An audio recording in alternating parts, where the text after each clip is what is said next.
Thank you, Deputy Speaker. Today marks the 50th anniversary of the bloody US-backed military coup that overthrew the democratically elected Chilean government on September 11, 1973. After President Salvador Allende was elected in 1970, the CIA worked to destabilise his government and to create the conditions for a military coup.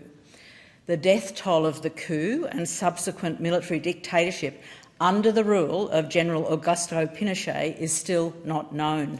The best estimate we have is around 40,000 Chileans tortured or killed under the regime's ruthless purge of political opponents. This motion has some critical omissions. First and foremost, it names the mysterious interference of foreign powers, but not which nations.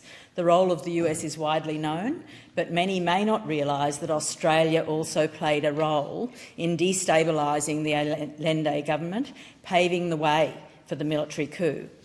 Thanks to documents declassified in 2021, we know that the Australian Security and Intelligence Service, ASIS, operated a base in Santiago from 1971 to 1973 and supported the CIA in their operations there.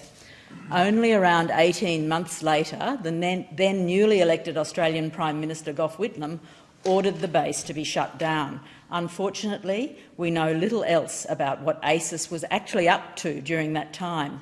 Further attempts to declassify records in 2021 were blocked by the Administrative Appeals Tribunal, supposedly in the national interest, more secretive even than the US and UK on this event.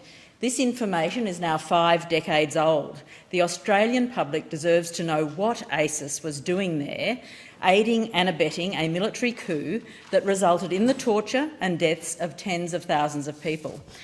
The Australian public deserves to know because this government continues a long-term collusion and relationship with the United States, despite the United States' poor record of interference in foreign affairs. The Chilean coup is not the only time the US has actively undermined democratically elected governments. In 1953, the fledgling Iranian democracy was overthrown by a CIA-backed coup after efforts to nationalise the Iranian oil industry out of the hands of the British, who had controlled it for decades. And Iran has never since had a democratic government. In 1954, just a year later, the US explicitly authorised a coup against the democratically elected government of Guatemala at the behest of the American-owned corporation, the United Fruit Company. I could continue, but I'd be here all night. We need only to think back to recent history, the wars in Iraq, Afghanistan, Libya, to know that while the Cold War may be over, the US appetite for meddling in other nations' affairs and destroying their inhabitants' lives in the process has just not subsided. And Australia has often been right behind them, never questioning. The result of all this meddling has not been the championing of democracy, it has been the destabilisation of regions felt across the globe today. In fact, this motion, moved by the member for Bean, does not mention the US nor Australia's involvement in the coup, and that fact is worrying. Australia needs a foreign policy independent of the US, and here's why.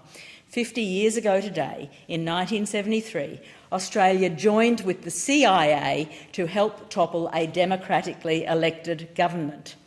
Australia has followed the US into countless wars that have resulted in the deaths of millions and the destabilisation of entire regions.